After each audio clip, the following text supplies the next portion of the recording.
ওকে একটা কথা জিজ্ঞাসা করব? হ্যাঁ ম্যাম, বলুন।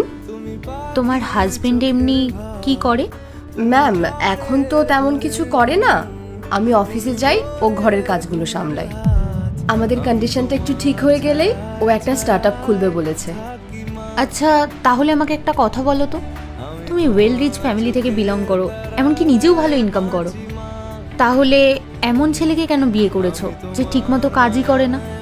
না মানে আমি বলতে চাইছি যে প্রত্যেকটা মেয়ে তো এটাই চাই বলো, যে তার হাজবেন্ড ওয়েল সেটেল হবে, ভালো ইনকাম করবে, নিজেদের সব শখ পূরণ করবে। তাই বলছিলাম আর কি। হ্যাঁ ম্যাম, এটা আপনি ঠিকই বলেছেন, কিন্তু আমার এটা নিয়ে কোনো সমস্যা নেই। কারণ ও আমাকে ভালোবাসে, আমার ছোটোখাটো সব জিনিসের খেয়াল রাখে, আমাকে হেল্প করে। আর রইল বাকি ইনকামের কথা, সেটা না হয় আমি করে নেব, কিন্তু এত ভালো একজন জীবনসঙ্গী আমি কোথায় পাবো বলুন? আর এরকম ভালো একজন জীবনসঙ্গী থাকলে না, টাকা নিজে থেকেই আসবে। আর সবশেষে ভালোবাসার মূল্য টাকার থেকে অনেক বেশি। বাহ, তোমার চিন্তা ভাবনা সত্যিই খুব ভালো। ঠিক আছে মেঘা, আমি এখন আসছি। আচ্ছা ম্যাম।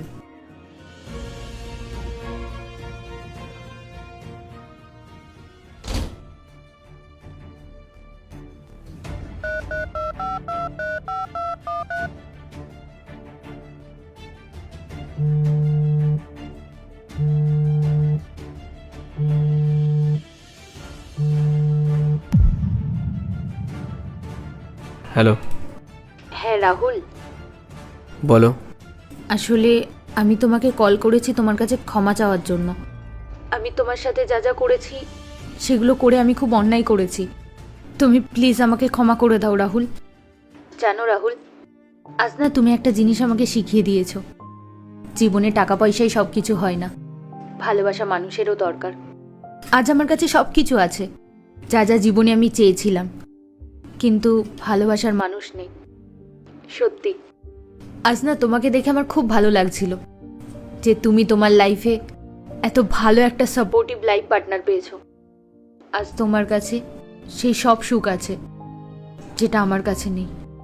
যাক, আমার এটা শুনে খুব ভালো লাগলো যে তুমি তোমার ভুলটা বুঝতে পেরেছো। তুমি এটা তো বুঝে গেছো যে টাকার থেকে ভালোবাসার মূল্য অনেক বেশি। টাকা তো একদিন না একদিন ঠিক চলে আসবে, কিন্তু একজন ভালোবাসার মানুষ পাওয়া খুব কঠিন। তোমার আর আমার মধ্যে কি পার্থক্য জানো?